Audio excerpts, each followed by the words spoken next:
Ann H. Phillips, 308 27th Street. I think now this is getting a little complicated and confusing. Is my understanding that there will be a special election that Yes. is going to go forward, even though I think from what I'm hearing, the decision has been made to appoint chiefs? And we, as a council, don't have any authority to prevent a special election. It's by statute. Once the statutory requirements had been met, then that special election was going to happen unless the persons who had initiated the petition voluntarily withdrew that. So whatever happens in the meantime, if chiefs got appointed tomorrow, that special election would technically still be on.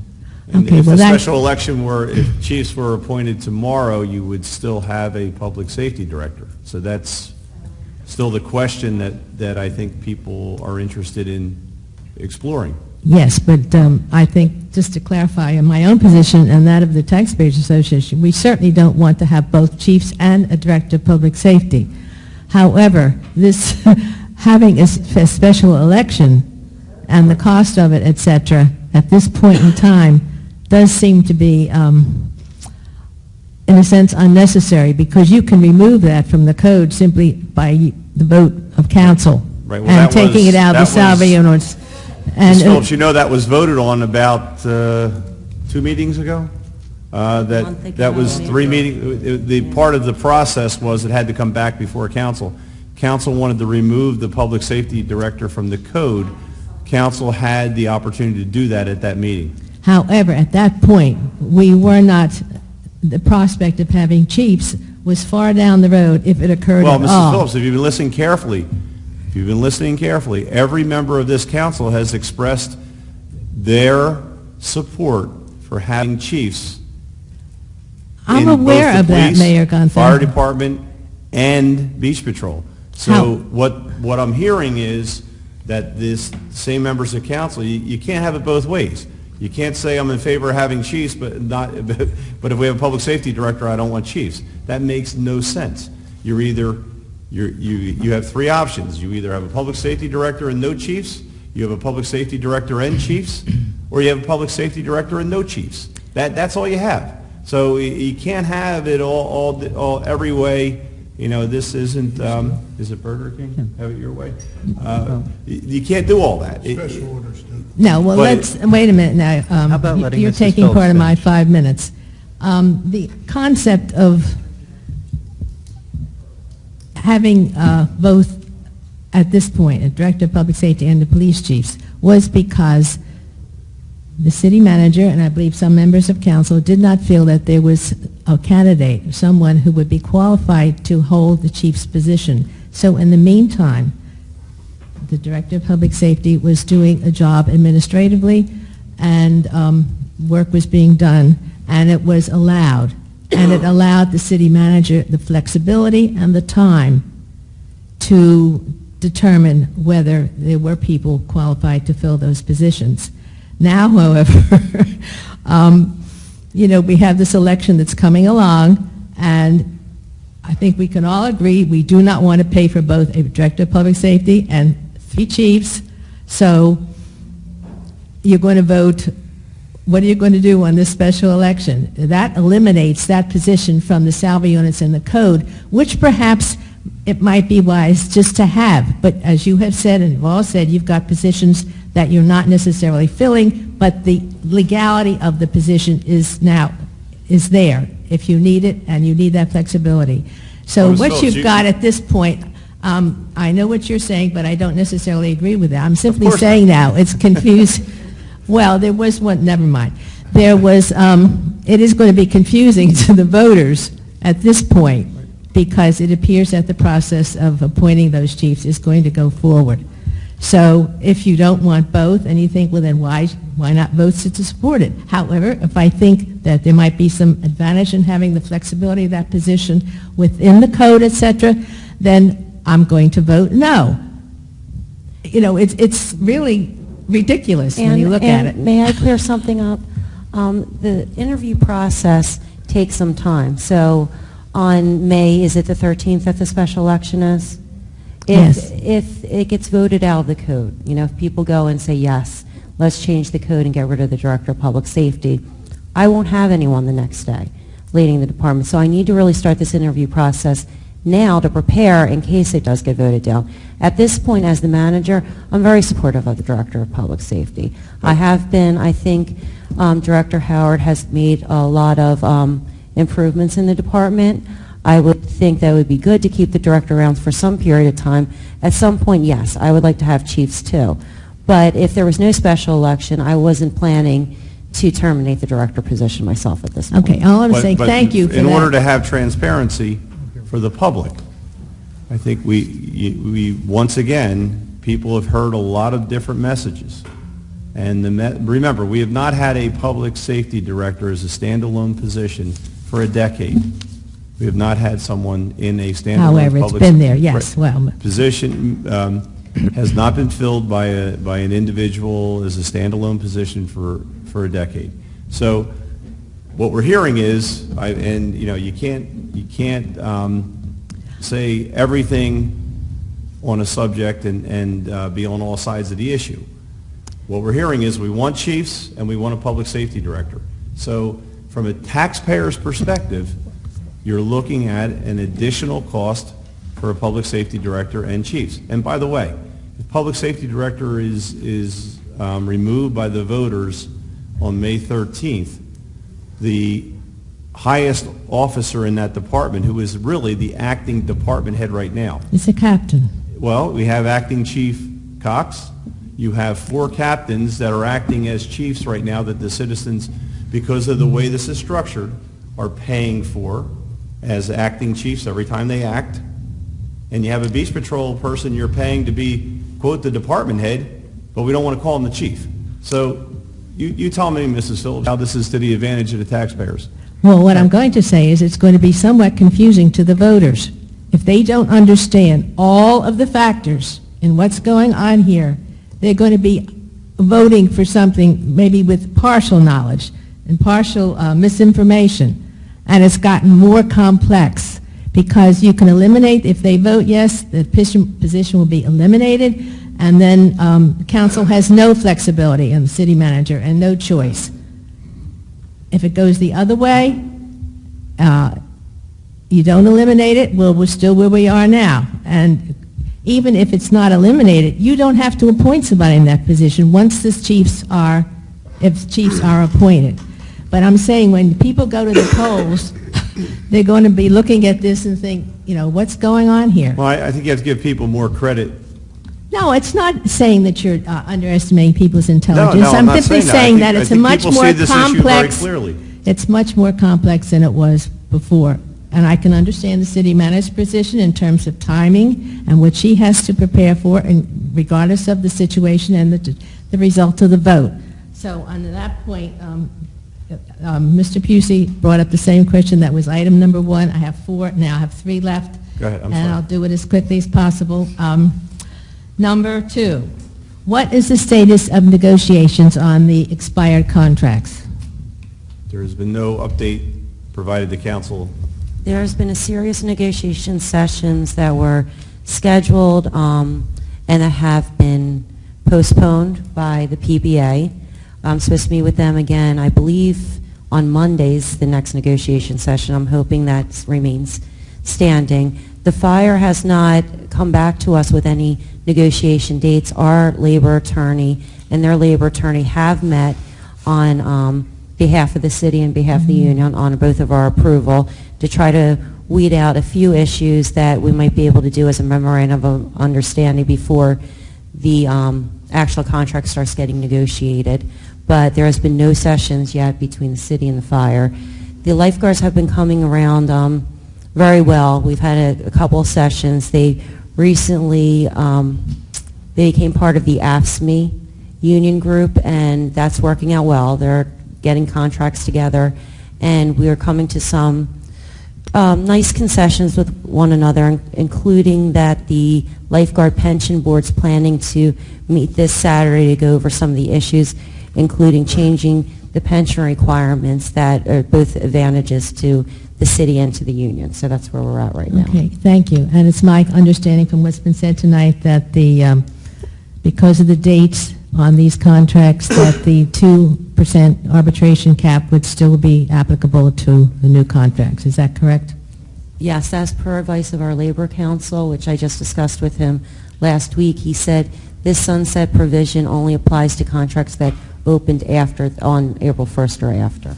Okay, thank you. And on that regard, I would suggest that you might want to contact the Speaker of the New Jersey House because he's the one who's responsible for the holdup. As a matter of fact, you can call his office, which I have done on behalf of the Taxpayers Association.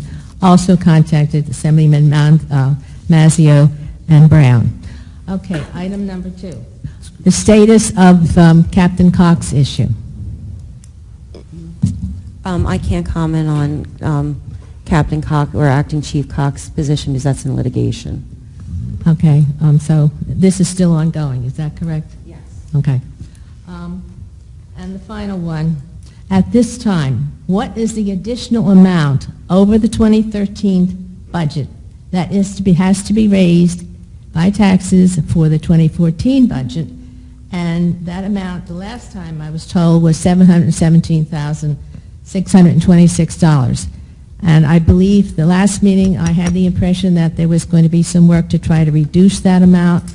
So is that a correct amount at this point? Well, we've not had another budget discussion since it's been introduced. No, that's the introduced budget. That's the amount. If there's any changes, that would be during our next meeting, the adoption of the budget, and we would only be able to change it within statutory limits. I don't know what they are offhand. I think it's, I believe, 10% per appropriation, a percentage of the whole budget, but the auditor will be here for that. So if there's any modifications, it would be done that day. It can be decreased. That's the point I'm trying to make, yes. That was my impression. That would be the effort. I picked that up. Yes.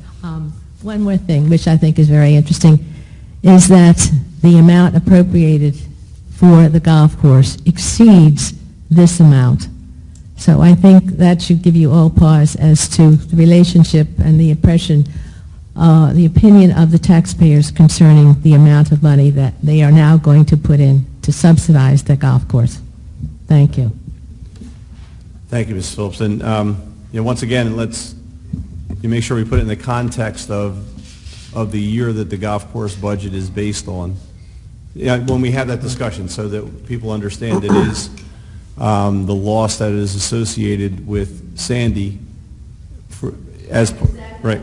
Discussion and the meeting, Right. I'm familiar with Right. all those arguments. And so the fact remains, however, there would not be additional.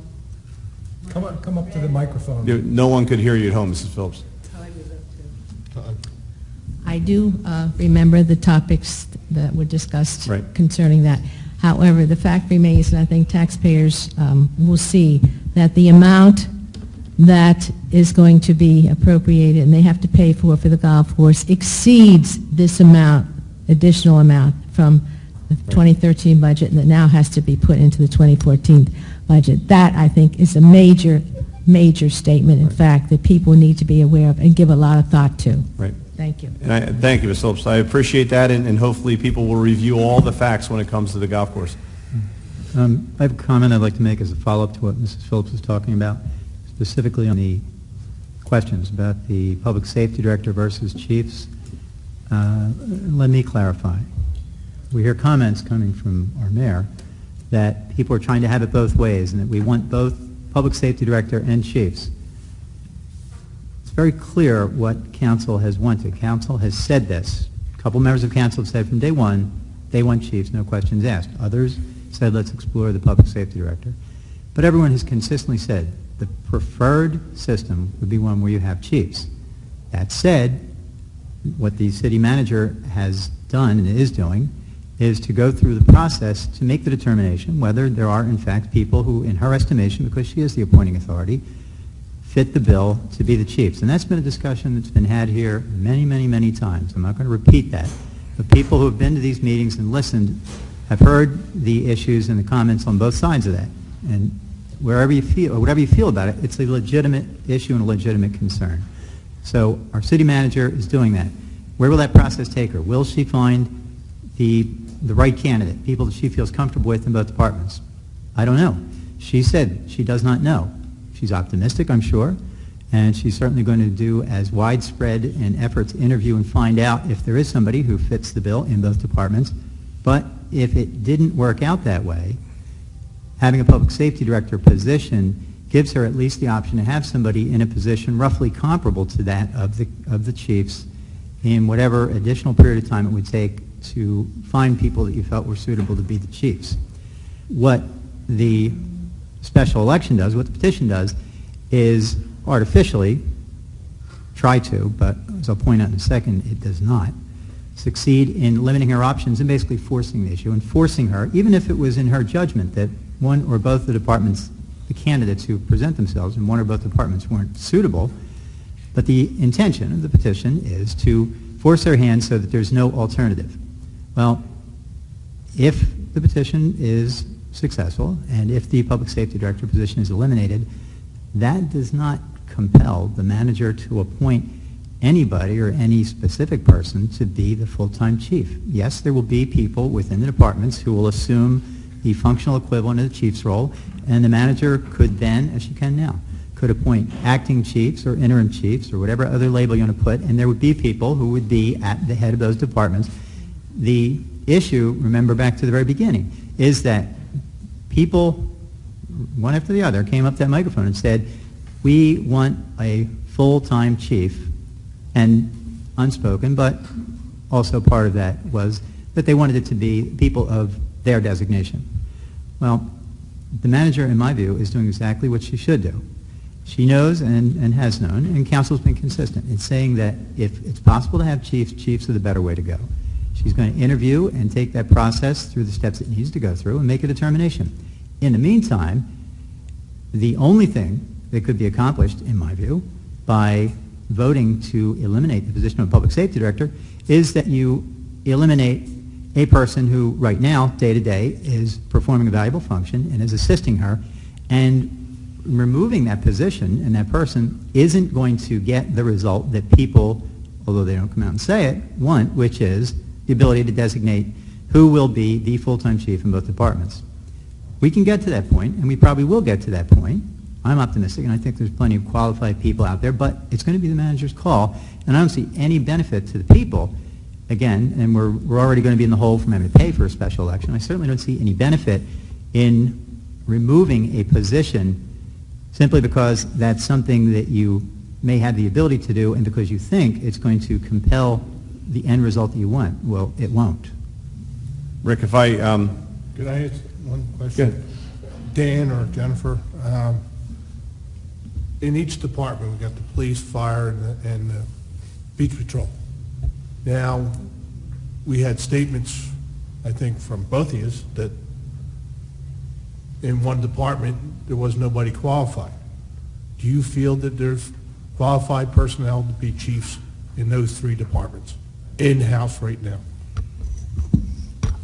I'll answer. I never said not qualified. What I said is I wasn't comfortable with the captains at that time because I didn't believe that they were management thinkers. Because some of the decisions were being made that I don't believe a leader of a department would make. And yes, I believe these same type of decisions are still happening now. That's why I'm still supportive of the Director of Public Safety, and that's why I would still like to have a Director of Public Safety for a period of time because he is working with the different departments and trying to change some of, these different procedures. If you don't think they're qualified, why are we going through the steps? I never said that they weren't qualified. I didn't say they weren't qualified. Well, Perhaps. if they're not managed material, they're not qualified. I never said that they weren't management material. I said they weren't management thinkers, and I wasn't management comfortable. materials. So I don't feel that that's the same thing, and I don't like my words being changed. I said not management Okay, management thinkers. thinkers. Okay. So do you think any of them are management I thinkers think now? after I get through the interview process, that's a process where I could learn a lot about the individual applicants. And the procedures for the different department is open to other levels than just the captains. So I know when I went through this same procedure with looking for a superintendent of the Public Works Department, I learned a lot about the applicants that I never knew, and I was impressed, and I'm hoping I see the same thing when I do these interview processes. I don't think this is at any way a bad thing. I don't think it's, even if there's the Director of Public Safety for a period of time in the future, I still think it's a good idea for, me to go through this process, just because I don't know what's going to happen after the election. And it's a good thing for me as a manager, too, to get to know some of the senior level management on questions that I'm going to specifically ask them that I'm looking for in management ability. And maybe, that would be a good thing. Can I ask if we follow this logic through? If we have people who have evolved in their management thinking and they are deemed capable to assume the chief's position, and they are elevated to the chief's position, and no offense to Mr. Howard, who occupies this position right now as Public Safety Director, are you, and I guess the other members of council, the expectation is that the full-time Public Safety Director goes away? Eventually, the goal was to have the Director of Public Safety in an interim position until I felt comfortable, putting a chief in that position. I still feel that way, but I do still get information from the departments and the decisions that are being made by management in those departments that are under the director, and I'm still not comfortable with some of these things. Do I think these type of decisions can't be changed in the future? No, I believe I'm open, and I'm hopeful that in the future, and I think things have come a long way since, almost a year ago now, and I would like to have chiefs in those positions once I feel comfortable with the decisions made in those I departments. think I'm paraphrasing Mrs. Phillips' question. Is it possible to wind up with Chief of the Beach Patrol, Chief of the Fire Department, Chief of the Police Department, and a full-time Public Safety Director? I do not plan to have a full-time public safety director and chiefs. I want to have a public safety director until I feel comfortable putting somebody in the chief's position, then I will be having chiefs. But there's no time frame for hiring the chiefs? There's no time frame at this point unless during the election the position of Director of Public Safety is eliminated. And then at that point, yes, I'd be hiring chiefs. Other than that, no, it has to be when I feel comfortable with the selection and who's interested. I don't even know who's interested in these positions yet. Okay. And I haven't been through the process, but I can tell you that doing the process for the Superintendent of Public Works, it did give me a lot of knowledge about the department and the different, applicants that were interested in it, and I'm hoping that's the same thing I'll see during this. Well, I can tell you, I do spend a considerable amount of time interviewing people, and the best evidence I have is empirical, and that is the job that they have done in the past is, in my mind, the best predictor of the job that they'll do in the future. See, that's what I'm hoping that's not people the case. can represent themselves in interviews, and sometimes the reality of the performance after the interview is not what the expectation was. But I guess in some ways, I think, at least in my mind, it's clear that what could potentially happen in this case, that there is a potential that you could, depending on how all this works out, you could have a combination of chiefs and public safety director. Phil, what Jennifer just said, though, is exactly mirrors what you just said is your experience, that it's empirical evidence that you base your judgments on. And what she said is that she doesn't feel comfortable with decisions that are being made at their proper levels now. And that's exactly what you just said. But that could be her impression, yes. But the thing is, if people are brought on precipitously and there's no one to mentor them, at least for a little while, with experience and to bring them on, that's going to leave a gap in their performance and in the city's needs. At least if we maintain the position on the books, we have some flexibility. Without it, we have